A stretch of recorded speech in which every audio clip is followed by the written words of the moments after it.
Hey everyone, welcome to my channel Discover Study with your political science mentor प्रीति बोरा। दोस्तों, आप सभी को मैंने कहा था कि जो आपको लगता है कि टॉपिक आपको समझ में नहीं आ रहे, आप मुझे कमेंट सेक्शन में लिखो एंड मैं आपको उस पर पूरा वीडियो बना के दूंगी। ठीक है।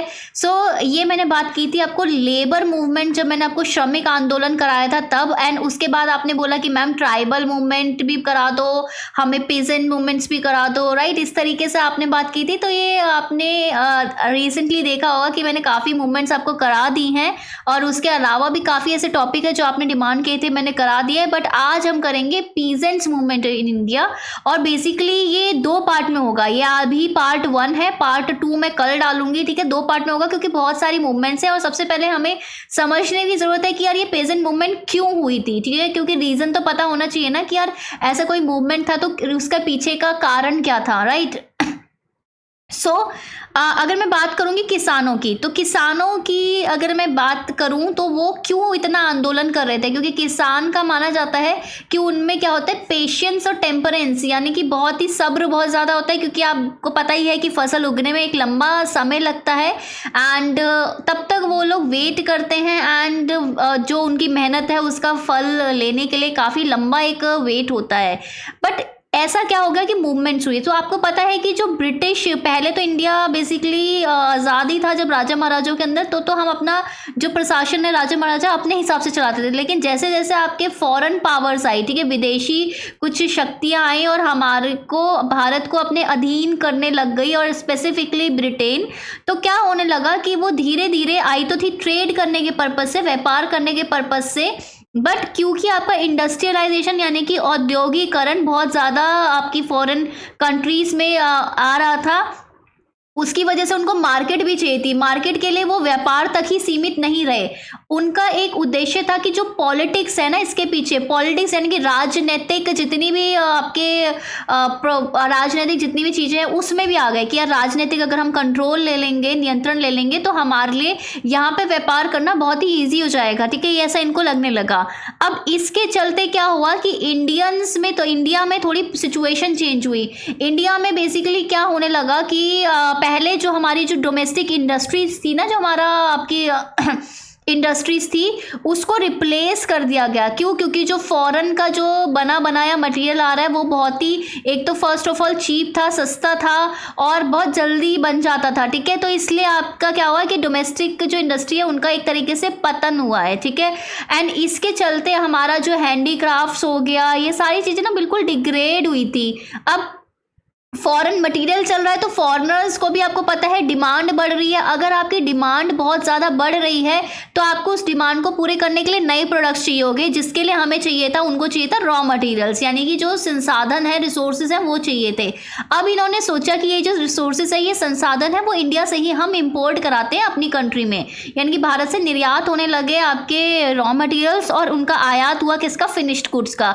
अब इसके चलते जो पेजेंट्स है ना, उन पे बहुत सारी एट्रोसिटीज हुई। अब इसका कारण पीजेंट्स कैसे हुआ, क्योंकि फर्स्ट ऑफ ऑल एक कारक आता है लैंड, कि लैंड पे ना इन्होंने कंट्रोल करना शुरू कर दिया। Control is the sense means कि काफ़ी पॉलिसीज लेके आए, जैसे कि अनफेवरेबल पॉलिसीज होती थी, आपको पता है परमानेंट जो ऐसे रेवेन्यू कमीशन होती थी, आपका ज़मींदारी सिस्टम, रयतवारी, परमानेंट सेटलमेंट हो गया, पर ज़मींदारी सिस्टम हो गया, रयतवाड़ी सेटलमेंट हो गया, महलवाड़ी सेटलमेंट हो गया।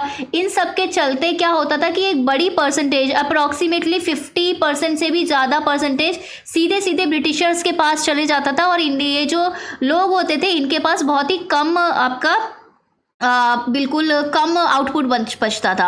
अब इसके चलते क्या हुआ कि जब नेक्स्ट फसल उगानी है तो उसके लिए लोन्स वगैरह, उसके लिए पैसे कम पड़ गए, तो लॉसेस होने लगे इंडियन इंडस्ट्रीज को भी, एग्रीकल्चर को भी। वो अब बिल्कुल अपना क्या होते थे, डेप्थ लेते थे, मतलब डेप्थ में लोन लेते थे, फिर धीरे धीरे एक डेप्थ के ब्याज के पूरे चक्रव्यूह में फंस जाते थे। अब ऐसा होने लगा, एक तरफ तो ये हो रहा था, दूसरी तरफ जिन बच्चे कुछ लोगों के पास अपनी ज़मीन है उनको भी फोर्स किया जाता था कि आप बहुत ज़्यादा रेवेन्यू दो, या फिर आप अपने लैंड पे एक जो ये बोले, जो ब्रिटिशर्स बोले वही वाली फसल उगाओ। जैसे कि फॉर एग्जांपल आप उगाइए कैश क्रॉप्स, ठीक है, जिसको खाया हुआ ये सब नहीं जा सकते, जैसे नील की खेती हो गया, ऐसी क्रॉप जिसको बेच के आपको कैश यानी कि पैसा मिले। अब उसमें प्रॉब्लम क्या होती थी ना, उस कैश क्रॉप उगाने के चक्कर में ना जो आपकी ज़मीन है उसकी जो उपज होती थी, फर्टिलिटी होती थी, वो कहीं ना कहीं कम हो जाती थी, राइट। तो ये सारी चीज़ें होने लग गई। अब इससे क्या हुआ, अब इसके चलते आपको पता है काफ़ी मूवमेंट आई, और इस इनिशियली जो मूवमेंट थी ना 1920s और 1940 से 1920 से पहले अर्लियर जो पेजेंट मूवमेंट थी उसमें ना कोई लीडरशिप नहीं थी, ठीक है, उसमें कोई लीडरशिप नहीं थी, बिल्कुल कोई नेतृत्व नहीं था, कोई संगठित नहीं थी, ऑर्गेनाइजेशन नहीं था। लेकिन 1920 और 40 के बीच में आपको पता है क्योंकि अवेयरनेस आई, आपको पता है गांधी जी के आने से भी काफ़ी ज़्यादा अवेयरनेस आई, ठीक है, नॉन कॉपरेशन मूवमेंट, ठीक है, स्वदेशी, बहुत सारी चीज़ों के परिणाम स्वरूप संगठन आने लग गए। जैसे कि पहला ऑर्गेनाइजेशन की अगर मैं बात करूँ वो बिहार प्रोविंशियल किसान सभा थी 1929, एंड 1936 में ऑल इंडियन किसान सभा। ये इंपॉर्टेंट है एमसीक्यू के पर्पज़ के लिए, इसे याद रखिए, ठीक है। अब मैं आपको बात करती हूँ कि कुछ इंपॉर्टेंट मूवमेंट्स की, ठीक है। सो अभी मूवमेंट्स की हम और थोड़ी देर में पहुँचते हैं, ठीक है। पहले एक बैकग्राउंड तैयार कर लेते हैं, तभी मैंने इस लेक्चर को दो सीरीज में बांटा है। 1936 में जब लखनऊ सेशन हुआ था कांग्रेस का, और उधर ऑल इंडिया किसान सभा फॉर्म हो जाती है, जिसमें जो प्रेसिडेंट होते हैं वो होते हैं सहजानंद, ठीक है। और लेटर ऑन किसान मैनिफेस्टो एक निकलता है जिसमें डिमांड करी जाती है कि अबॉलिशन होना चाहिए जमींदारी का, कि जमींदारी आप हटाओ, और ये जो ऑक्यूपेंसी राइट हो आपके समाप्ति, जैसे किराएदारों के लिए जमींदारी और विनियोग अधिकारी, ये सब बात करिए कि यार जो किराएदार हैं उनको ऑक्यूपेंसी राइट्स मिलने चाहिए, उनको भी ये सब मिलना चाहिए। अब ये तो था कि क्या किया गया, इसके पीछे का एक रेबेलियन बताती हूँ मैं आपको। सबसे पहला है आज का रेबेलियन, इंडिगो रेबेलियन 1959 से 1962 का। अब क्या हो गया था, मैंने आपको बताया जैसा कि जो अंग्रेज थे उन्होंने अपना प्रॉफिट को बढ़ाने के लिए जो यूरोपियन प्लांटर्स थे ना वो कोशिश करते थे कि जो पीजेंट्स हैं ना उनको परस्यूड करें कि यार हम ना इंडिगो उगाते हैं रादर देन फूड क्रॉप्स उगाएं। क्योंकि फूड क्रॉप्स क्या है, फूड क्रॉप्स देखो क्या है कि उस समय लोग बार्टर सिस्टम यूज़ करके अपना खाने पीने का गुजारा भी कर सकते थे, बिकॉज आपको पता है कि मोस्टली लोग गरीबी थे। बट अब ये है कि अगर इंडिगो उगाएंगे, ये नील, इंडिगो का हिंदी होता है नील। नील क्यों उगाते थे, क्योंकि जो यूरोपियंस थे उनकी मोस्टली जो ड्रेस होती थी वो क्या होती थी, वो वाइट होती थी, तो उसको उसमें नील की ज़रूरत पड़ती थी। लेकिन लोग नील नहीं उगाना चाहते थे, डिसकंटेंट थे, असंतुष्ट थे नील उगाने के लिए। क्यों? क्योंकि फर्स्ट ऑफ ऑल ये जो नील उगाने के बाद भी जो बिकता था ना उसका जो प्राइस होते थे ना वो फिक्स होते थे। नील लुक्रेटिव नहीं था, लाभदायक नहीं था, क्योंकि उससे जो सॉइल की फर्टिलिटी है, जो भूमि की उर्वरा शक्ति है, फर्टिलिटी, वो कम होती थी और धीरे धीरे करके वो जमीन ना कुछ उगाने लायक नहीं रहती थी। तो लोगों को तो नुकसान ही होगा क्योंकि बिल्कुल ही कम ही ज़मीन है। और एक 3 कठिया सिस्टम चलता था। 3 कठिया सिस्टम ये होता था कि 320 पार्ट में 20 में से 3 पार्ट में आप क्या उगाओगे, नील उगाओगे। इस तरीके से ऐसा कुछ सिस्टम चलता था। तो इसके बिल्कुल अगेंस्ट है, क्योंकि इनके तो एक बहुत ही सब्सटेंशियल अमाउंट आप ले रहे हो। तो पीजेंट्स थे ना वो बहुत ही ज़्यादा सफ़र कर रहे थे ट्रेडर के हाथों और मिडलमैन के हाथों, क्योंकि ट्रेडर उनको बोले उगाओ और मिडलमैन भी बोलता था उनको। तब इन्होंने सोचा कि यार क्यों ना हम एक आंदोलन यानी कि मूवमेंट छेड़ देते हैं, और इनको प्रेस का सपोर्ट मिला, मिशनरीज का सपोर्ट मिला, ठीक है, ये सारी चीज़ों का सपोर्ट मिला। और इसके तहत एक हरीश चंद्र मुखर्जी हैं, बंगाली जर्नलिस्ट थे, उन्होंने ये जो पेजेंट्स की जो बिल्कुल प्लाइट है, उनकी दुर्दशा है ना, basically Bengali newspaper the Hindu patriot में भी छापी थी। आपको लिखने को ये क्वेश्चन आता है कि ये जो क्वेश्चन इस समय किसने कौन से न्यूज़पेपर में हुआ था बात। और दीनबंधु मित्रा ने, आपको पता ही है, क्या बोलते हैं, नील दर्पण नाम का एक पूरा ड्रामा बिल्कुल लिखा था, जिसमें उन्होंने बताया था कि ये जो पेजेंट्स हैं उनको किस तरीके से ट्रीट किया जाता है, और पब्लिश किया था इसे 1816 में, ठीक है, दीनबंधु मित्रा। अब आप बताओ कि इसमें बेसिकली 2 लोगों का, 2 ब्रदर्स का इंडिगो रेवोल्यूशन में नाम बहुत ही इंपॉर्टेंट है, वो मुझे कमेंट करके बताइए कि क्या है, ठीक है। इनका जो प्ले है वो उन्होंने बहुत कंट्रोवर्सी दिखाई, और इसके चक्कर में क्या हुआ कि आपका इंडिगो कमीशन बैठी। अब इंडिगो कमीशन बैठती है नवंबर 1816 में, और वो बोलती है कि यार ये ना बहुत ही इलीगल है, ये अवैध है कि आप जानबूझ के लोगों को मजबूर कर रहे हो कि इंडिगो उगाने के लिए। और इससे क्या हुआ, जो विक्ट्री है वो पीजेंट्स की तरफ आई। अब इससे ये समझ गए 1859 से 62 में ये समझ गए कि यार अगर हम रिवोल्ट करते हैं तो हमें उसका जो फ़ायदा है वो एक्चुअली मिलता है। ठीक है। जब इनको ये चीज़ समझ में आ गई ना, तो उसके बाद नेक्स्ट आता है आपका पावना मूवमेंट। ठीक है, पावना मूवमेंट होता है आपका 1870s से 1880s तक। तो उन्होंने सोचा कि यार ठीक है, पहले भी ऐसा हुआ था, तो अब हमारा एक तरीका हो गया कि हाँ, आंदोलन करके हम अपने राइट्स अधिकार को ले सकते हैं। अब ये भी पावना मूवमेंट कहाँ पे था? ईस्ट बंगाल में। इसमें ना एमसीक्यू में क्वेश्चन आया था इससे रिलेटेड, इसलिए इसको हाईलाइट कर रखा है। जो लैंडलॉर्ड्स होते थे, बेसिकली जो जमींदार होते थे, वो फोर्सफुली ना आपका ना रेंट इकट्ठा करते थे, टैक्स इकट्ठा करते थे, यानी कि रेवेन्यू यानी कि कर इकट्ठा करते थे। जब अगर आपकी फसल फेल हो गई है कोई नेचुरल डिजास्टर के चक्कर में, या फसल अच्छी नहीं हुई है तभी भी, और इससे क्या होता था कि लोगों को दिक्कत हो रही थी। अब इसके अलावा जो पेजेंट्स से किसान थे, उनको ऑक्यूपेंसी राइट यानी कि जो मालिकाना अधिकार है ना, वो भी नहीं मिलता था ज़मीन पे। एक्ट 10 ऑफ 1859 के तहत इनको अब मालिकाना अधिकार भी नहीं मिलता था।